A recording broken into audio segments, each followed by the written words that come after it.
Coucou, bonjour mes loulous et mes louloutes, excusez-moi si j'ai un visage fatigué et Dieu me fie, mais tout ça c'est pour le service de l'Éternel.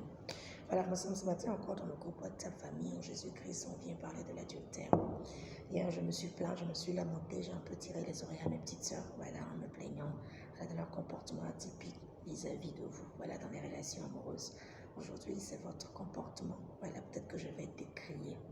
C'est vrai, on a pour nature de dire que les hommes sont volages et autres. C'est ce que vous vous êtes collé comme étiquette. Sinon, vous ne l'êtes pas.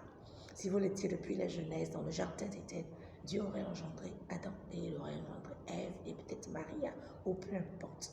Mais dès lors que dans le jardin d'Éden, quand Dieu vous a engendré et quand Dieu a tiré de vous, c'est une seule côte qu'il a retirée, pas trois, pas quatre.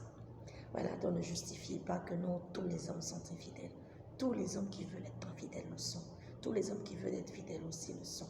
Mais on ne devient pas fidèle parce qu'on est trop fort. On ne devient pas fidèle parce qu'on est trop pieux. On n'est pas fidèle parce qu'on est trop ceci ou trop cela. On devient fidèle parce qu'on a demandé que l'Éternel des armées nous assiste. Il y a des hommes que les femmes draguent et courent après. Surtout de nos jours, si tu as un peu d'argent, tu n'auras jamais la bonne femme qu'il te faut.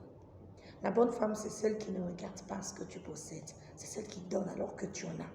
C'est ça la bonne femme. Ce n'est pas celle qui vient quand tout est cuit et puis elle vient s'asseoir et parade. Non, il ne s'agit pas de ça. Et puis vous aussi, mes petites sœurs, on va vous tirer les oreilles encore. Parfois, vous prêtez le flanc. Parfois, vous ouvrez la boîte à Pandore. Parfois, vous ouvrez la chambre des secrets. Voilà, à l'ouverture. C'est vous qui êtes toujours fatigué. Quand on parle de relations intimes, j'ai mal à la tête, j'ai la migraine, j'ai ceci.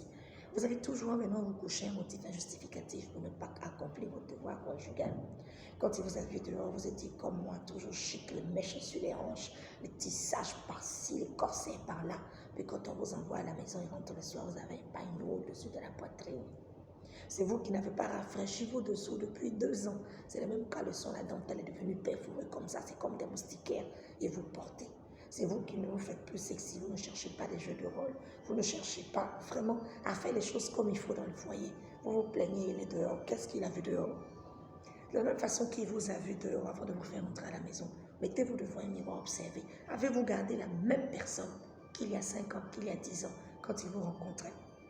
Est-ce que vous avez gardé votre même prestance? Non. Vous avez laissé, vous avez dépeint.